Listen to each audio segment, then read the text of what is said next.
The Ultimates, Scarlet Witch and Quicksilver. The Ultimates' next mission, destroy one of Hellfire Club's strongholds. But a dangerous pair of twins complicates matters. Ultimates, Volume 4, Issue 14. A diabolical genius known as the Maker used time travel to create his ideal Earth by systematically preventing anyone from ever becoming a superhero and by establishing a secret council of supervillains, the Maker's Councils, that rules the world from the shadows. But now the Maker is gone, locked away for the next 5 months by inventor Howard Stark. Howard's teenage son Tony took on the codename Iron Lad and began recruiting a network of heroes to fight back against the Maker's Council and prepare for the Maker's return. These heroes, calling themselves the Ultimates, have been operating covertly across the globe, but time is running out before the Maker returns. They've expanded their movement, mobilizing and training civilians to act as revolutionaries, much like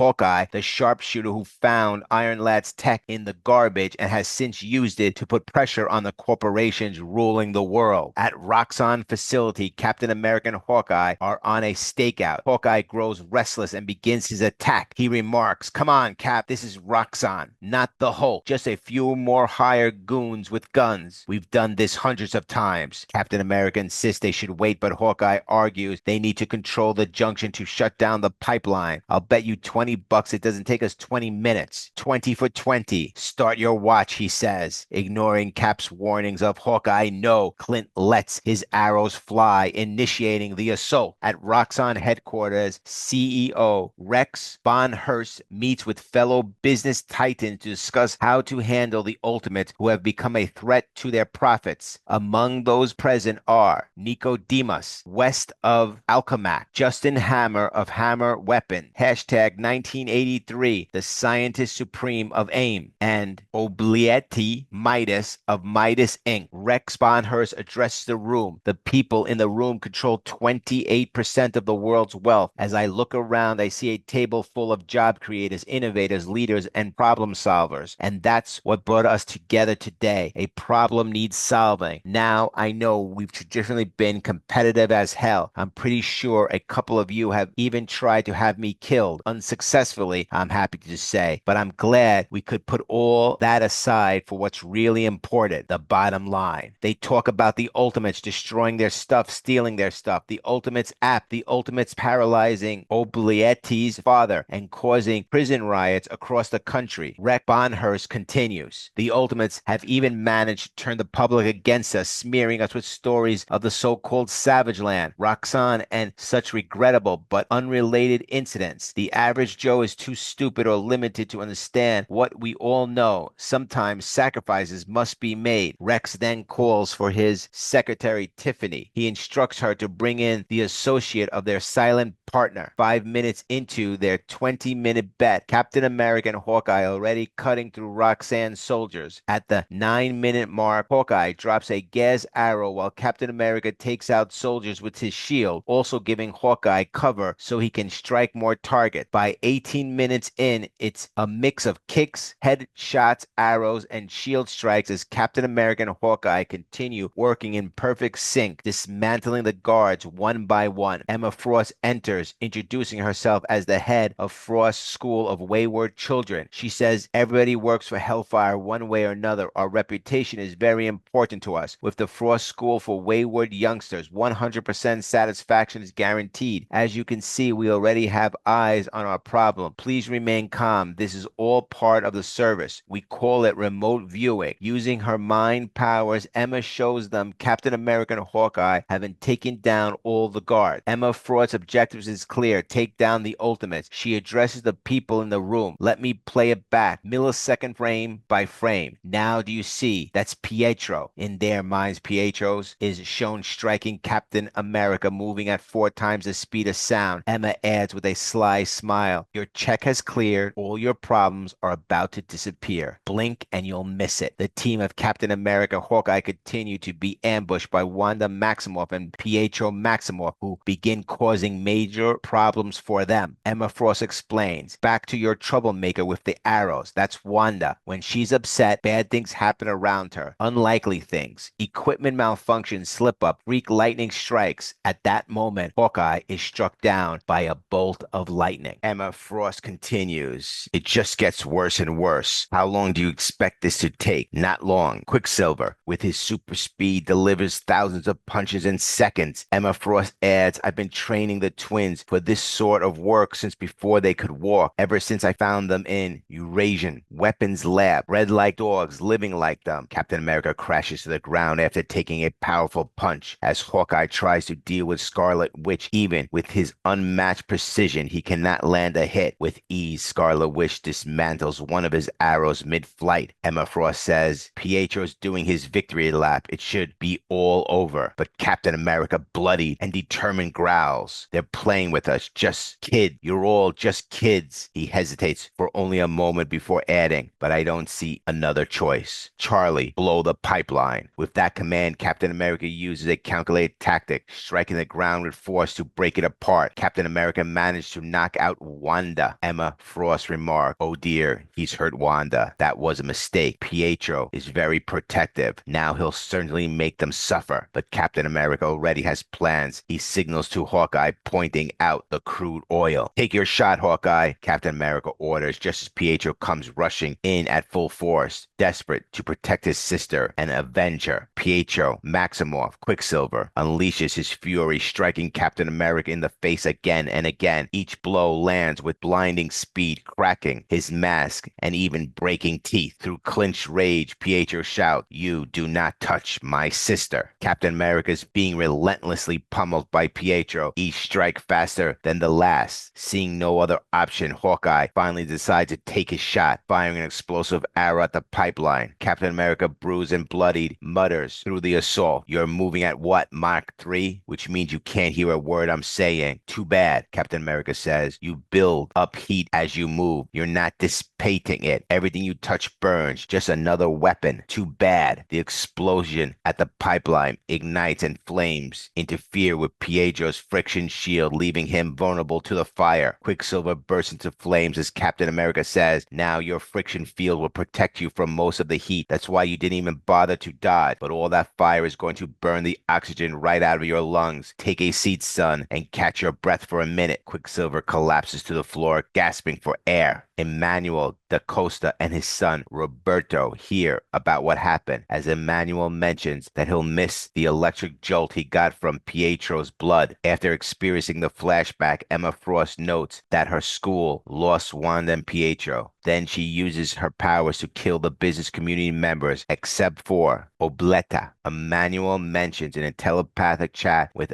Emma that any one of them would have taken his position. While planning to plant the deaths to the Ultimates, the White King will supply new leaders for the companies. When asked by Obletta on why she was spared, Emma states that she has potential unlike what her father claimed. Back at the Roxxon facility, Hawkeye and Captain America look at the unconscious Wanda and Pietro, where Hawkeye asks if the Ultimates take prisoners. 4 months remain before the city opens and the Maker returns. Next, Ultimates, Volume 4, Issue 15.